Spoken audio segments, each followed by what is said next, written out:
Hey gang, had a couple people requesting an update video. Anyways, haven't done too much on it. I mean, it's pretty much complete. Really just some very minor details on the Siren itself. First of all, got everything finalized with the throttle solenoid. Still gotta get it bolted down.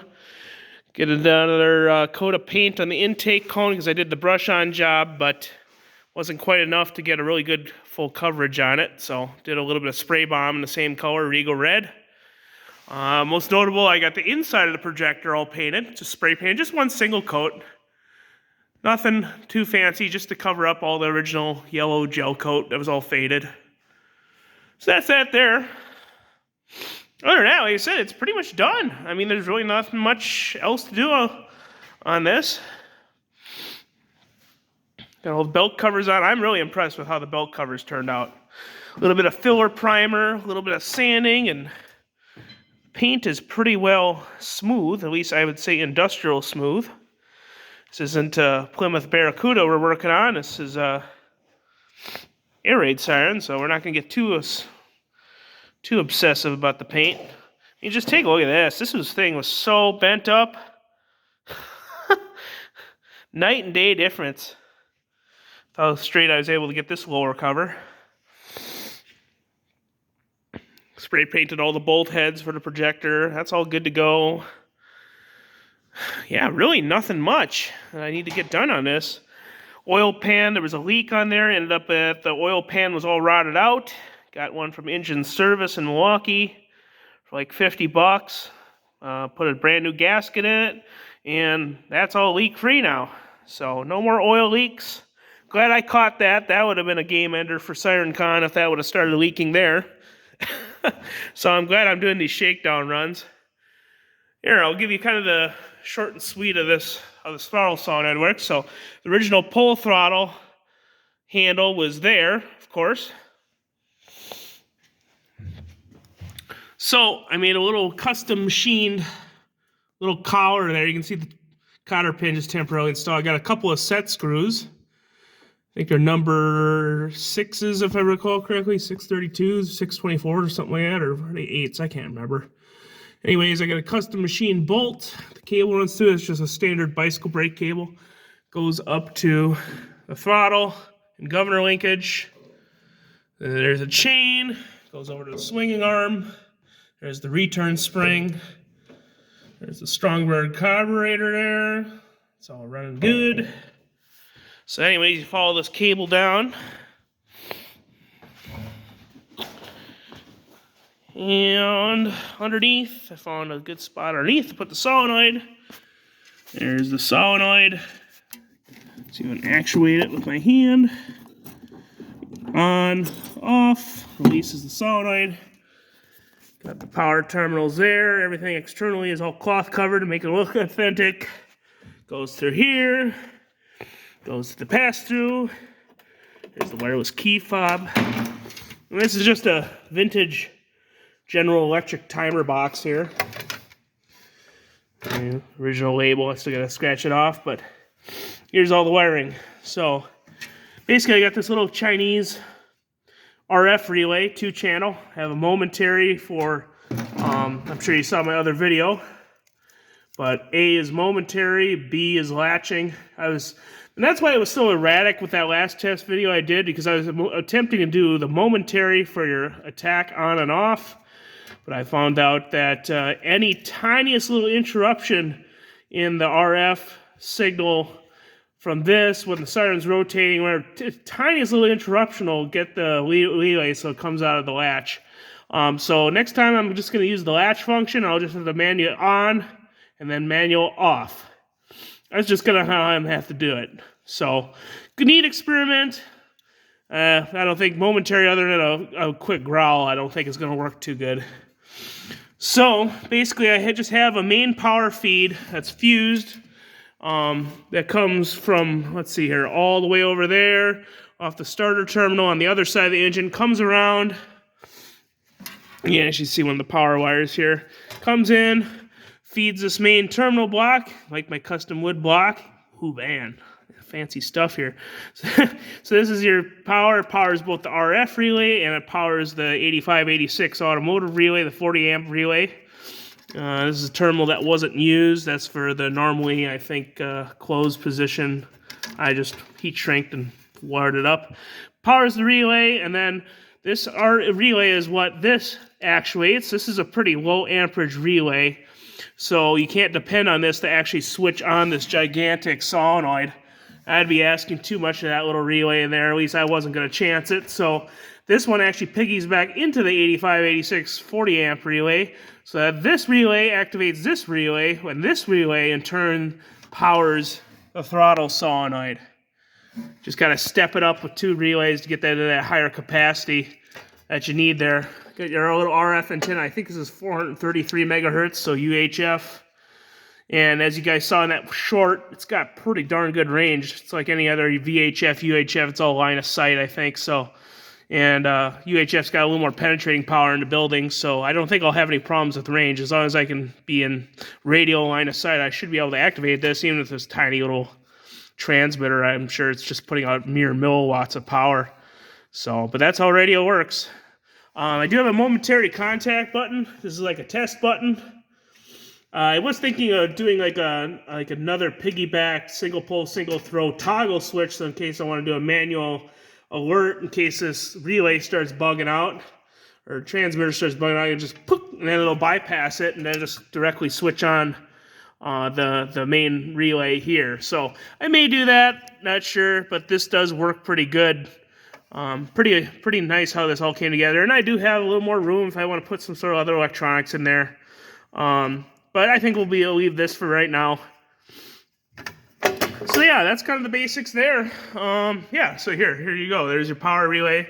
So I got a 15 amp fuse that this powers the actual the coil and starter relay. And then you got this second relay fuse holder here, another little 15 amp mini ATC fuse, and that powers the relay box. So as far as I can tell, there was never a fuse on the machine before. So this is definitely an upgrade. I just need to make sure I got a little handful of fuses just in case I accidentally bump something, which I have, and shorted something else. And well, I got to test the fuse holder once, so that's all good to go. You can see I got this original 6-volt starter relay, original 6-volt auto light. I'm sure you've heard a couple of the videos. You know, you can use them on 12 volts. They just go, the starter just cranks over really fast. But it's just fine. You know, you're not running on continuous usage. I've talked with the Wisconsin guys, and they say it's just fine to do that. So, yeah, a little bit closer view of everything. That's your Bendix automatic thermal choke. Don't have it quite dialed in like I want it to, but that'll be another thing. There's your stay. Kind of keeps the whole house rigid. Brand new NOS intake tube. Let's get another side of the throttle linkage. Come to the back. You got your United oil bath air cleaner. There's the storage for the hand crank. There's the number plate. And the Wisconsin guys did cross that number over, and this machine was made, this VF4 was made somewhere in 1951, 52, based off that serial number. So that lines up perfectly with how old this Mobil Directo should be. There's your RPM, that's not stamped. There's your bore size and stroke size, spec number, and your spec number is going to be, you know, your house designation, what kind of crankshaft, yada, yada, yada. Another little detail, I'm not sure if this pertains to the engine or the siren, but there's a patent applied for. I made sure to buff that out and reapply that. Ammeter, starter button, kill switch. Kill switch that both, when you pull it out, both supplies power to the coil and power to the starter solenoid. High speed belt goes to the rotator. Got high speed, low speed with this little selector lever. You can see in some of the vintage BN52G videos that it shows Mr. Beersock in there with a reporter.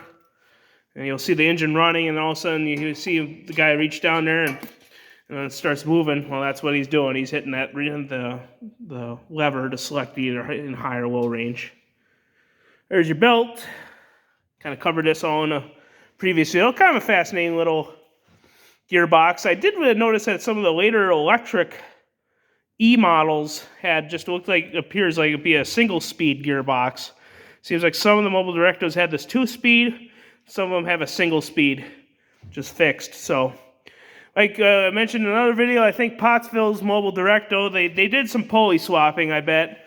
They either put a smaller pulley on the high-speed side, or maybe they changed the ratio on the low-speed side, whatever. That's how that Pottsville one goes so fast. Still think that's hilarious. But yeah, it's kind of more of an overview. I'm sure you guys would appreciate kind of the overview of it, really get to look at the inner workings. As far as I'm aware, this never came with any sort of Bendix Startix system, any automatic start. As far as I'm aware, all the original Milwaukee Mobil Directos were manual, completely manual, so you had to go up to the platform, start it, pull the throttle out, lock it, and then walk away and let it do its thing. So things like the York, Pennsylvania one, looks like it did have collector rings. You can see down here, this is where the collector rings would be mounted. I don't see any holes. You got a little locator hole there, but it doesn't look like anything's ever been bolted to it. But yeah, I don't see any provision was ever made down here for collector rings, so I'm pretty about 95% sure this is all manual. So yeah, there you go, guys. Hopefully you appreciate it. I know I enjoyed this restoration. We're nearly complete. All we gotta do is just refurbish this trailer. I did paint the deck with that flat black Rust-Oleum. There's the engine cover. Still looking for a side that goes here. You have to have a bump out for your distributor. As you can plainly see, it is not flush. So the Magneto models, you can use this blind cover for either this side or the other side, because the Magneto comes out of here, out of where the generator is, and it mounts in here, tucks in, so you don't need that. So that's been really tough to find. I haven't been able to find that. This is an NOS cover. Bought this from Engine Service in Milwaukee. They still had some brand new ones in there. Gave it to me for a really good price, because obviously they don't really go through these things all that often. Not like there's guys coming in, clamoring at the door to get these new covers, but there you go, a little cam lock. And you get the weather cover in there. There you go, remove doors when operating. That is a requirement. This is a later NOS parts, because the original part did not have this warning. And for what the guys at Engine Service told me, that they had problems with guys making warranty claims on these V4s due to seizure due to overheating, and found out they were not removing these covers, which prevented adequate airflow. It will flow a little bit of air, but I can see where the Wisconsin company was coming from with having to remove these. So they put that embossing mark just to remind people, so they couldn't say they didn't know. And the rest is history. So I'm sure what happened to my original ones, I'm sure somebody removed them before operating like they should. They probably stored it next to the platform or in the stairwell on the roof of the Greed Foundry. And they never got put on, and then some janitor came around and found the trash laying in the hallway and threw it in the scrap bin. Seems like that happens to quite a few of these house jobs, as they call them. A lot of these side panels are all gone. So we'll see. You can see I got an aftermarket plastic tank in there. The original steel tank was all rotted out.